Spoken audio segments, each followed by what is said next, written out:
Avui, per commemorar el Dia de la Dona Treballadora, ens hem acostat fins al Mercat de Llefià perquè aquí hi ha un munt de dones treballant. A veure què ens expliquen. ¿Cómo es ser una mujer trabajadora? Teniendo también casa, supongo que tienes hijos, una familia. Sí, bueno, ahora ya mis hijos están independizados y mi marido, bueno, lo hacemos las cosas a medias, ¿eh? Sí.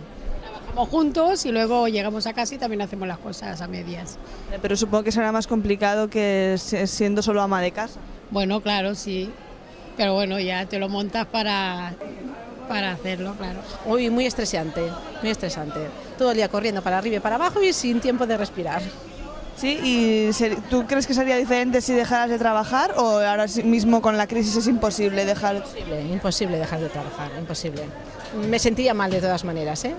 Prefiero trabajar. ¿Se te caería la casa encima? Sí, sí. Y necesito trabajar. Sandra, ¿sabes que hoy es el Día de la Mujer Trabajadora? Sí, sí que lo sé. ¿Y vas a celebrarlo de alguna manera con alguno de los actos que el Ayuntamiento ha programado?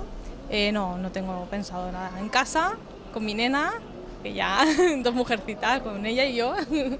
Y aquí en el mercado, porque hemos estado dando una vuelta y hemos visto que casi todos son mujeres. ¿Cómo es que no hay casi hombres trabajando?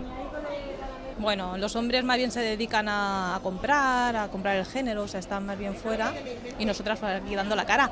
O sea, ¿aún piensas que hay trabajos que solo son para mujeres y trabajos que solo no son para hombres? No, porque por ejemplo en mi caso yo también me dedico a comprar, o sea que lo que pasa que por edad, como ves, las que son a partir de 50 años pues sí que están como más de cara al público, pero o sea, yo en mi caso por edad no pienso así.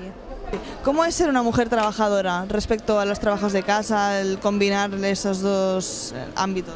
Pues mira, que hay días que te faltan horas porque no te da tiempo a muchas cosas, pero bueno, también veo que al fin y al cabo las mujeres que no trabajan, que están en casa, que sí que es un trabajo normal y corriente, son las que más tiempo tienen para ir a celebrarlo, ¿no? Pues a juntar un grupo de amigas y lo celebran, y las que estamos 8 horas o 10 detrás de un mostrador, pues por las tardes pues no tenemos tiempo ni de mirarnos al espejo.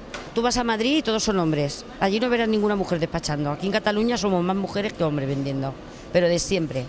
Y en Madrid es diferente. La carga fuerte la lleva el hombre. Tú te vas a cualquier mercado o a cualquier sitio y mientras que ves una mujer que no lo ves en el mercado, en el pescado, mismo son todos hombres más que mujeres. Doncs ja ho heu vist, avui dia no hi ha millor forma de celebrar el Dia Internacional de la Dona Treballadora que treballant.